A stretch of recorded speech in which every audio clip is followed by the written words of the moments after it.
Okay, so let's look at this set of the paper here, the October-November 2020 paper 2-1. Okay, so what we have in the first question here is to differentiate e power negative x squared, and we need to find the Maclaurin series for this expression up to and including the term which is in the x squared. So basically, it is to actually differentiate it until we get like a second derivative for that. Okay, so not too difficult for us to actually differentiate it. Okay, basically from the y is equals to e power negative x squared there, so we could actually get like the dy dx, and from there we are actually able to get the d square y dx square from there. Okay, so not too difficult for us to actually like differentiate. And after that, what we need to do is just sub in the x equals to 0 to all those values there. Okay, and from here, okay, we actually have got the dy dx is having the value 0, so there will be no x term there. And after that, we just have to substitute those coefficients inside the formula. Okay, then we will actually have got like this Maclaurin series. Okay, so deduce an approximation to this integral 0 to 1 over 5. Okay, and express your answer as a rational fraction in the lowest term here. So basically is to use the approximation that we had just now and carry out the usual integration, and just take note that the final answer here, they want it to be in this form here. Okay, so that's for our first question. Okay, so in the second question here, it's find the general solution for the y in terms of the x here. That is, okay, this is again like a second order differential equation. So we could actually solve the auxiliary equation by looking at the left-hand side there. So we actually get like the value of the r here is a negative 1 over 3. So with that, right, okay, then we will have like this by C, okay, the complementary solution. And we have the right-hand side as well, okay. So this right-hand side here is, we will actually try to form our yp here. So if in the right hand side here, we see this is actually like a quadratic, right? So the yp that we will form here will also be a quadratic. Okay, so with that, we can actually differentiate until we get the second derivative. And of course, what we do is we just sub in, okay, all the things from there. And just tidy up, okay? When we actually tidy up, we're actually able to get those constants like the a, b, and the c there. So we actually have got like, this is the yp. So after that, just add, okay, all the things here together. Okay. In the part B, it's state an approximate solution for the y large positive value of the x here. So positive value of the x when the x is very large here. So in that case, both of the exponent terms will actually approaches a 0. Okay, so in that case, the approximate solution to this solution here will be we are just looking at this differential equation here. Okay, because when the x is infinity, this one is a 0. But when the when the x is actually infinity, right, for this one here, we will still actually have got some values there. Okay, because what happens is that, okay, why can't we say that this is actually like an infinity? It's because that the speed that this term goes to 0 when the x is infinity is much more faster than this expression here. So even when we have got the x is very large, we will still have the y value will take this solution here. Okay, so that's why we actually like write down what do we have in the terms which is like the quadratic expression here. Okay, so like I said, the exponent terms, they are actually all gone to 0 already. Okay, so in the next question there, this is the question which is the system of linear equations. Okay, find the value of k which does not have a unique solution. So this is the usual thing that we have been doing all the time. It is to actually look at the determinant of this matrix here. So just find out what is the determinant for that. Okay, and it is actually not like finding the value of the k. It's to show that no matter what value of the k that we have here, it must actually have like no unique solution. So this is what you can see here. Okay, the k here, it will actually cancel out quite nicely, so that it will always gives us a determinant is a 0 for this matrix here. So no matter what the value of the k that we have. Okay, so this is how we show the first part. So in the second part here, given that the k is equal to -4, show that the system of the equations in part A is inconsistent. Interpret this situation geometrically. So as we have got the k is actually a -4, okay, we need to interpret these and also like we need to show that these system of linear of the equations of what we have in the A here, right, is actually consistent. So we need to also like interpret this as solution situation geometrically. So consistent, okay, as in they have some solution, okay, in which, okay, why do they actually have some solution is because if you look at the first two equations, they are actually coincident plane. Even there are two equations there, they are just representing the same plane. And even though the third plane is not parallel to the other plane, okay, so we will actually have got this situation here. It is actually that the planes, they will actually intersect at the line. So this is a situation like what we see in the vectors there, yeah. They have two non-parallel planes, then they will actually have got the intersection. They will intersect at the line. So as long as they have intersection at one line, so the equations here are actually called consistent because they are surely some solution to it. Okay, this is what we need to actually explain in the part B here. So other values which they actually ask us is that when the k is equals to -2, show that the system of equations in part A is inconsistent. Interpret this situation geometrically. So what we see is that, okay, when we have got the k is equals to -2, we could compare that with the last equation here. So we just try to make the left-hand side of both of the equations that we were comparing the same for the left-hand side. So we actually observe that, okay, the right-hand side, they are different. So from there, we can see already, okay, the last two equations are two parallel planes. So this is why we actually have got like these equations are inconsistent. So what is the geometrical interpretation to that? It is like, okay, we have got two parallel planes and then we have got another plane which is not parallel to the other two. Okay, this is to interpret what we see for the planes here geometrically. So whether are they parallel or they are not parallel and things like that.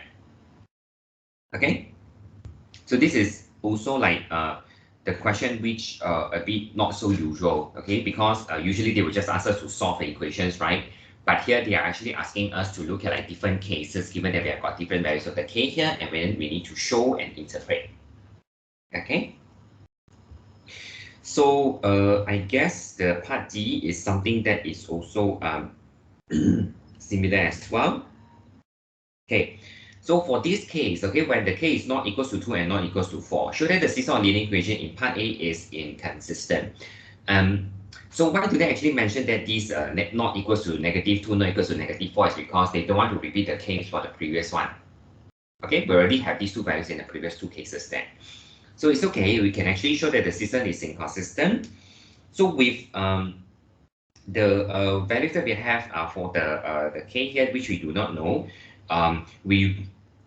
here we can actually already say that the three planes are not parallel. Okay, because when k is taking the value of the -4, the first two planes are parallel. And when the k is actually taking the value of the -2, the last two planes are actually parallel. So if the k are not taking like each of like the both of these -2 and -4 here, right, it shouldn't be parallel to one another. And then for the first and the third, they are already not parallel. Okay, so all these three planes here are actually not parallel. So on top of that, okay, we need to show that the system is inconsistent. So we can't really like compare already. Okay, this is like we have got three planes which are not parallel. Okay, so we really have to show that it has no solution. So to show that it has no solution, so we try to eliminate the variables then. So it's actually quite nice. We can actually eliminate the x and the y straight away. So here we actually have to show that there are certain contradiction here. Okay, so what we have in the contradiction here is that if you look at equation 4 here, so we have got like this coefficient times z equals to 0. So we, in this case, we must actually have like the z is equals to 0. Okay, because here we already say that the z is not equals to -4. Okay, because if the k here is a -4, then this is a 0, z could be anything. But here it is already like mentioned that, okay, the k here cannot be a -4. So this coefficient here is non-zero.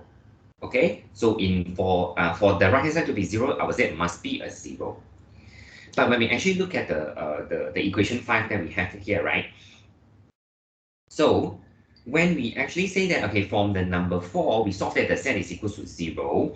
But as we actually look at the question 5, the equation 5 there, when we actually have got the z is equal to 0, okay, it is actually giving us something like a 2, which is like contradiction.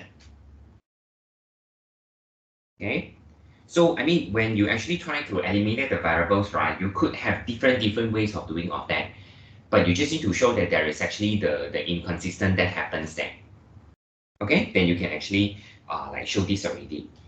So because, okay, these three planes are not parallel, okay, and then they do not have a solution, so we need to mention about what happened to them geometrically. So geometrically, they are actually having, or they form a triangular prism, or you simply say it's a prism like that. Okay, so that is the whole question. Okay, so you can see it's quite a bit of thing to actually explain here. Okay, so let's look at the next part.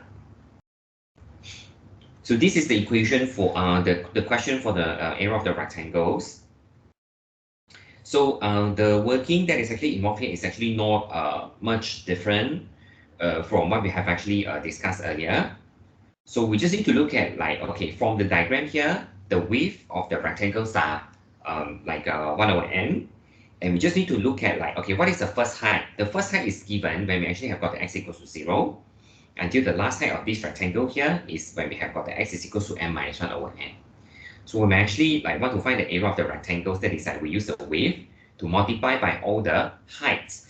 The heights are, we sub in each of the value of the x inside there, okay, into the y there to give us the heights there. So after that, we just have to like tidy up. Okay, so you can see we've got like n of the ones here. We have got n of the ones here. And then for all the terms which are like the negative terms, right, we could actually write them in this form, okay? 1 over n cubed, 2 over n cubed, and so on until the n over 1 cubed. So that is where we can factorize out the 1 over n cubed. So when we factorize out the 1 over n cubed and we expand, we will actually get, okay, in this bracket here, we actually get the sum of cubes. This is the sum of cubes of like 1 to the n minus 1. Okay, so with that, we can actually substitute the value in, and from there, right, what we need to do is we just have to like simplify that until we get to what the questions want us to actually prove, right? Okay, in the next part of the question, okay, is that, okay, we have got the lower bound. So the lower bound for this is like we need to actually have like this one here. This is the lower bound. So we need to have the rectangles which are actually less than the area under the curve. So in that case, we are not moving the area under the curve, but we are actually changing the height of the rectangles now. So the height of the rectangles now is like, the first height is when we have got the x is equal to 1 over n. The last height that we have here is when we have got the x is equal to 1. So the second last rectangle, it looks like this. So this is how the second rectangle looks like. Okay, so the height of the rectangles is starting from x is equal to 1 over n, and then the x is equal to 1. So just list down their heights there. Okay, so the height is like 1 minus 1 over n cubed, and lastly, okay, the height that we have here is 1 cubed. So we use the same technique like what we have actually done before. For all the ones here, when we actually add them out, we have got an n. And then for the 1 over n cube, we can factorize out from all the cube terms, so that it actually gives us the sum of cube. So this sum of cube is actually from 1 to the n. Okay. So with that, what we actually have is actually that, okay, we have the sum of the n cube. So we just need to do the sum of the n cube from 1 to the n. So after that, we just have to tidy up, okay, like what is being done in the first part there. Okay, so the work after that is just tidy up. So once we actually tidy up, we are actually able to get this result here. Okay. All right, let's look at the next question. Okay, so by differentiating the cos y with respect to t, show that the dy dt is given by this result here. So we can't really just apply the result from the MF19. Yeah, we need to actually do a bit of the proving from there. For this, okay, we need to consider like the cos y with respect to t. Okay, so cos y is actually equals to t. Then we differentiate it with respect to the t for the next line here. Right hand side gives us a 1. Left hand side gives us a negative sine y. Okay, after we differentiate the cos y. But since we differentiated the y, but with respect to t here, so we need to consider the dy dt here. Okay, and then after that, what we actually have is that we just have to move the sine y over at the bottom here. So it actually gives us like a third of the 1 minus cos square y. So it will actually like gives us the case where the this is something, everything which is in terms of the t. Okay, this is how we can actually prove that.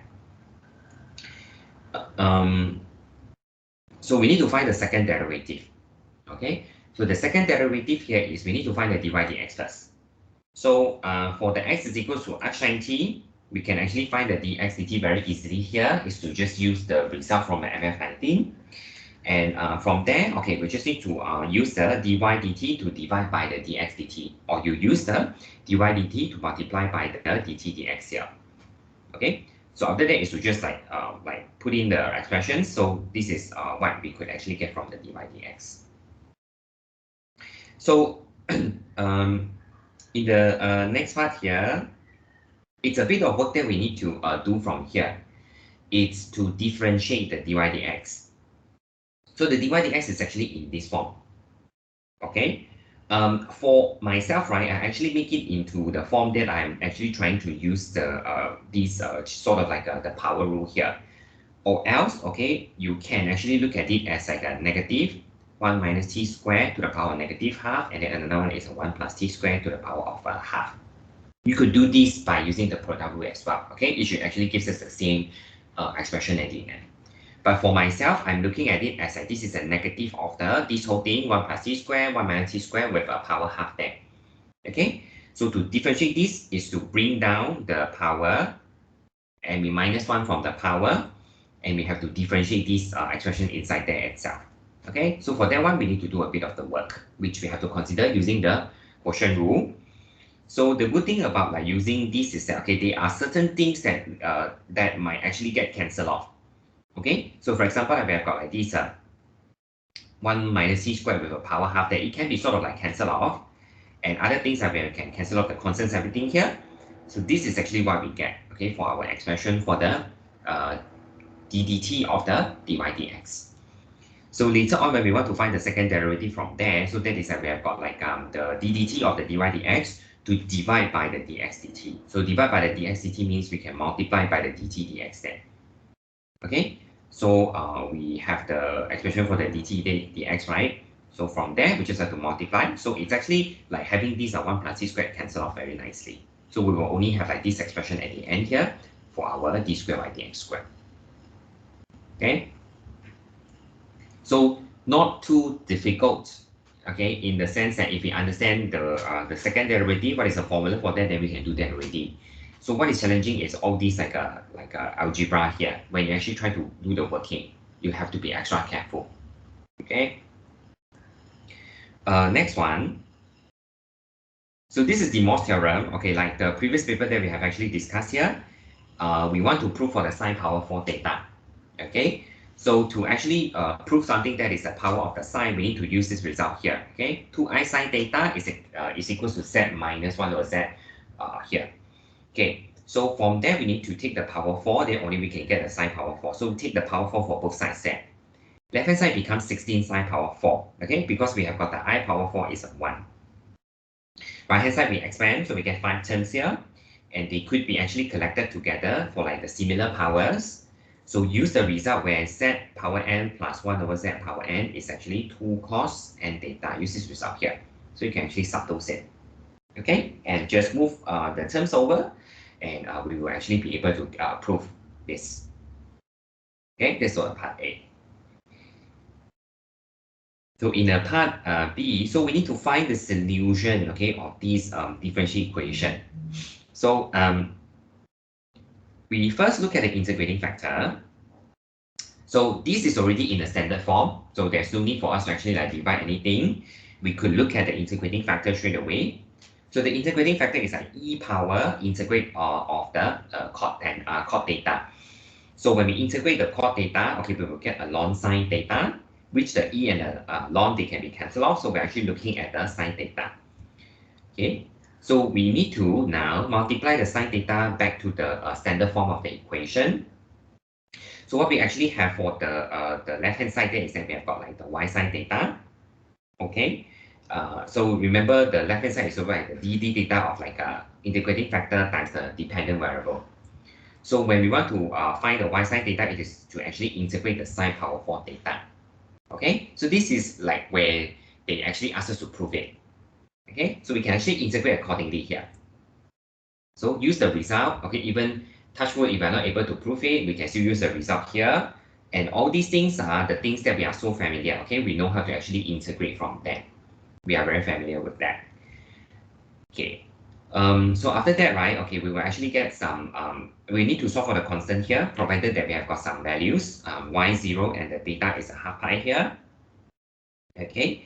So with that, right, then we will actually have to like sub in, okay, and we will actually get the constant here. So the constant here, if you find it like maybe something is a bit weird or it's not so nice, okay, it might be the case. Okay, for this one, it looks still okay lah. So basically, it's at negative 3 over 16 pi. So let's say you have got something like 4 minus 3 over 16 pi. It's possible. Because sometimes they might not actually design the question so nicely that you can get some nice constant one. Okay, depends. But this is a constant. So after that, okay, once we have the constant already, we just need to put it back to the right hand side of the equation here. So this is the solution that we're actually getting. And for this case, right, they didn't really ask us to express y in terms of x. So any form that you actually are comfortable with will do. Okay, so we can just leave it in this form. We don't need to make the y as a subject here. Okay. So the next one is this matrix question. If you have got this matrix P, okay, and then the first one is to state the eigenvalue of the P. So this is where we have got like the lambda, okay, because it says state. So state here means it should be something that is super straightforward. Okay, it should be super straightforward. So, okay, for this one, that is why we actually have got like the diagonals. Okay, so we have got like the diagonals here. So they are all our eigenvalues. Okay. Then, okay, what we actually have, okay, in that case is the part 2. So use the characteristic equation of the P to find the P inverse. So supposingly, if you actually try to solve the lambda, we will get the characteristic equation of this matrix here. We didn't, but in earlier on, we didn't solve it. But we know that, okay, the characteristic equation, okay, will give us the lambda. Okay, so we just need to do the backward. Okay, do the backwards work here. So we just have to form, okay, the factorized form of the equation that gives us the value of the lambda there, expand everything, then we will actually get this. Okay, this is our characteristic equation. So we can sub in the P already to this characteristic equation. So just remember, we have got the two identity here, not just the two itself there. So after that, if you actually want to find the P inverse, we just need to multiply this whole equation here with the P inverse so that we actually get something which is in terms of the P inverse. And we just have to rearrange a little bit. Okay, so this is how we actually get the P inverse. So the P inverse here will depend on the identity, the P, and also the P squared. So for myself, I will actually like do the P squared separately first. So really carry out the multiplication there, do it separately. And only after that, I sub back into all the like I, the 2P, and also the P squared there. So after that, you could actually like evaluate. So this is the value that we have in the P inverse. Okay.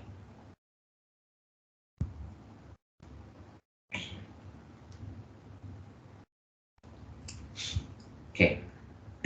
So it's another question that we have here is, okay, if a 3 by 3 matrix A has this distinct eigenvalue, which is like B negative 1, 1 with corresponding eigenvectors, respectively. So find A in terms of the B. So you can actually notice here, they didn't really like give us like something which is not so relatable. This is actually very relatable. So you can see these are the eigenvectors here, right? So if you notice, these eigenvectors that we have here is actually the matrix P. When we actually like arrange them, we are actually getting like a matrix P here. So, okay, now that is that we have already found that P inverse, right? So we also can like apply the P inverse here. And because we want to find the A, so the A we know that it's like a PDP inverse. So we just like use the matrix D here. Okay, matrix B is that we arrange the eigenvalues with the order of the eigenvectors in our matrix P there. And after that, it's just to carry out the calculation from there. So for myself, I will just bring out the half. Okay, later only I multiply the half in. So we just carry out the multiplication. Okay, and what we actually have at the end here is actually this thing here. Okay, so because what they want the matrix A which is in terms of B. So this is the matrix A which we already find that in terms of the B here. Okay. Other than that, okay, I think there's no more question for this part here. Okay. Right. Let's look at this graph. Okay. So sketch the graph of the y is equal to cos x, okay, for the x is greater than 0 and state the equation of the asymptotes. So this is where you see they actually ask us to sketch the graph of a hyperbolic function. So we need to actually know how those graph works. So this is the shape of the curve graph. Okay, because knowing that, okay, how do we know this is a curve graph? So if we have like, remember how the fan graph looks like, this is the fan graph looks like. And the asymptotes here are -1 and also the 1 for the y there. Okay, so curve is 1 over. Okay, in fact, they just want to look at like the x is greater to 0 part. They just want to look at this one. So from our knowledge or idea from the FP1, where we actually draw the rational curve, when we actually take the 1 over, it will be the other way around already. It will be decreasing. Okay, so this is why we actually get this part of the graph here. Okay, and then it has got the asymptote, yeah. This is when the y equals to 0, okay, for the fan. So when we actually 1 over this value of the 0, it will be undefined. So this is why we have got like a asymptote for the the y-axis here. And then another thing here is we are taking the 1 over of the y, right? This y value here is a 1. So when we take the 1 over, the y value here is still a 1. So the asymptote here is sort of like remain here. Okay, so with that, we just have to sketch the graph for the curve x and remember to state the asymptotes, really state out the asymptotes. Okay. So from the definition, okay, of the curve square and also the sec square, prove that this is equals to 1. Basically, this is to actually express this into the exponent form. So when we actually express it into the exponent form, it's not too difficult for us to actually work on that because the denominator are already the same. Okay, the denominator are already the same, so we just combine the two terms and then we just minus the top there. So when we minus the top there, it gives us something which is quite nice here. Okay, it gives us a perfect square. So this perfect square can be actually written as exactly the same as what we have in the denominator. So try to write it as a perfect square, and then because they are the same, so at last we are actually getting the 1 as the final result there. Okay. So after that, okay. So this equation, okay, has the equation which is y is equal to ln of a curve half x. So we need to show that the dy dx is a negative cosec x. So that is we are using the idea on how to differentiate the curve, yeah. So this is to differentiate a lot. So the function inside the ln, we put it in the denominator. For the numerator is we differentiate the curve. So differentiate curve gives us a cosec square with a negative. And we have got a half, right? So we need to differentiate it and multiply that. Okay, so we tidy up a little bit. We can actually write everything in terms of the cos and the sine first. Okay, because at last we just want something that is like a cosec. So it might be easier if we just look at it as like everything in terms of the sine and cos. So we notice that in the expression here, the angles are still half. But when we're actually trying to do the cancelling here, right, the bottom here is actually quite nice. It's a 2 sine theta cos theta like that. So this is like a double angle formula. So we know that this is the double angle formula for the sine x. So when we move the sine x to the top there, it gives us a negative cosine x. Okay. So with that, okay, in the part D here, given that the x equals to a, the x equals to 2a, the arc length is a ln 4. So we need to show that cos a is equals to 2 and find the exact value of the a. Okay, so this is the question that carries quite a lot of the marks there. So the arc length, okay, of the c. So what do they actually gives us a c here is the ln cos. Okay. So we need to differentiate the ln cos. So that is why they asked us to do it in the part C first. Because this dy dx here, we could actually use the result here straight away. It gives us like a 1 plus cosec square with a square root. So using the identity, we could actually change that to the cos square. So when we cancel that off with the square root, so we can actually just a cos only. So we can actually start now find the arc length already, right? So the arc length here is to integrate the square root of the 1 plus dy dx squared. The value of the x that they actually asked for is the a and the 2a. Okay, so cos x, we know how to actually integrate it because cos is a cos over sine. So it actually gives us the ln of the sine. Okay, sub in the 2a and the a here. So this is what we get.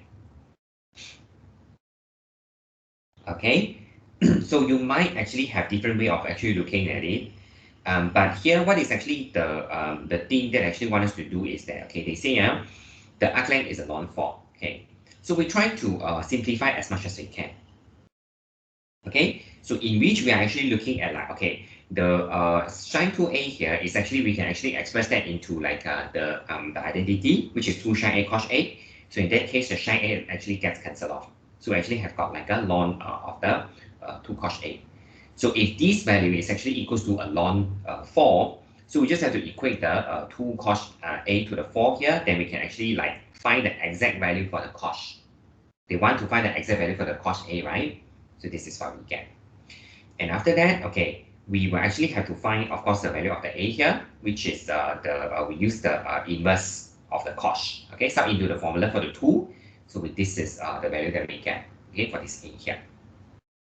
Right, so this is what we actually get for this.